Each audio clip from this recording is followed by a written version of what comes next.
पण त्याच्याबद्दल काही स्पष्टता नाहीये.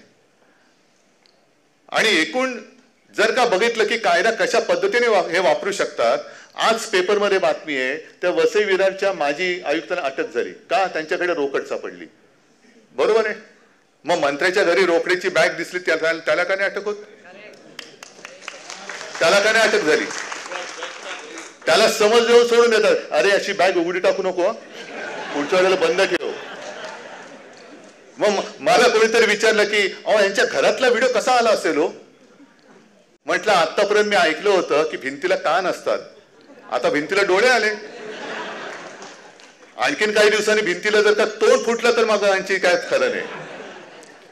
पण हा कायदा जे आपल्याला सांगितलं जातं तुमच्या विरोधात नाहीच आहे, पण ह्या कायद्यामध्ये जो काही तुम्ही दुजाभाव करत आहात की इकडे रोकड सापडली तरी त्यांना सोडून दिलं आणि यांना रोकड सापडली म्हणून म्हणजे तुम्ही एक पूर्वग्रह दूषित किंवा एखाद्या व्यक्तीला आयुष्यातून उठवायचंय, मग त्याला एकतर खोटं कांड करून त्याच्यात अडकवा, त्याच्यावरती असे आरोप टाका की बेलच मिळणार नाही.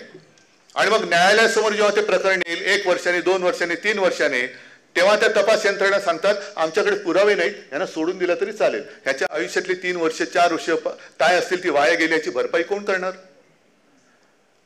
आता पवार साहेब जे म्हणाले की एका व्यक्तीची तिकडे न्यायमूर्ती म्हणून नेमणूक झाली, त्याच्याबद्दल नेमणूक तुम्ही कशी करू शकता? तो तुमचा अधिकार आहे. पण आम्हाला जर त्यांच्याबद्दल काही आक्षेप असला, आम्ही काय बोललो तर लगेच आमच्यावरती हातोडा बसतात ठाणकन.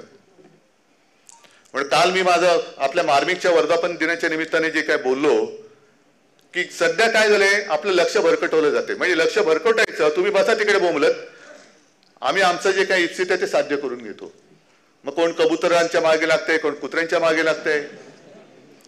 मग कुत्र्यांच्या मागे लागल्यानंतर आज त्याच्यावरती एक नवीन खंडपीठ नेमलं गेलं असं मला कळलं, येता येता मी वाचलं.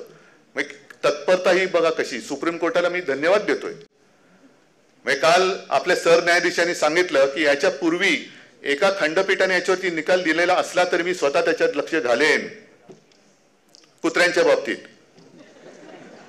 नाही आहे बरं. त्याच्यामध्ये सुद्धा काय मेनका गांधी म्हणाल्या होत्या की जर कुत्रे पकडले, सुप्रिया तर तू दिल्लीमध्ये असतेस, त्याच्यामुळे दिल्लीतल्या कुत्र्यांबद्दल निकाल आहे, तुला जास्त माहिती आहे.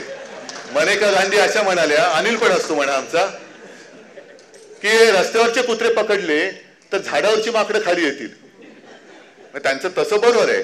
म्हटलं अहो ती माकडं संसदेत पोहोचली सुद्धा. आणि हे मी नाही सांगत, हे जयराम रमेश यांनी तो व्हिडिओ ट्विट केलेला आहे. व्हिडिओ ट्विट केले, नाहीतर मी कोणत्याही खासदाराचा अपमान करू शकतच नाही, इच्छित नाही. माकड खरंच एक माकड जाऊन त्या संसदेतल्या खुर्ची, संसद भवनात म्हणजे संसद सभागृहात नाही तर त्याच्यात जाऊन बसलेले. पण सरन्यायाधीश म्हणाले की जरी एका खंडपीठाने हा निकाल दिला असला तरी मी स्वतः त्याच्यात लक्ष घालेन. मग मी त्यांना हात जोडून काल विनंती केली, आज परत करतो की सरन्यायाधीश महोदय, आमची म्हणजे केवळ शिवसेनेची नाही तर या देशात म्हणजे राष्ट्रवादीची सुद्धा केस सुरू आहे.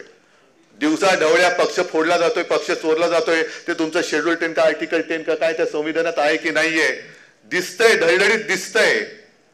तरी आपली सुनावणी चालू आहे. म्हटलं सुनावणी झाली तर बतावणी कधी सुरू होणार, म्हणजे बोलणं कधी सुरू होणार? चालू आहे तारीख पे तारीख, तारीख पे तारीख. तर म्हणून मी त्यांना विनंती केली की लोकशाही तडफडते तुमच्या दरवाजामध्ये. सुप्रीम कोर्टाच्या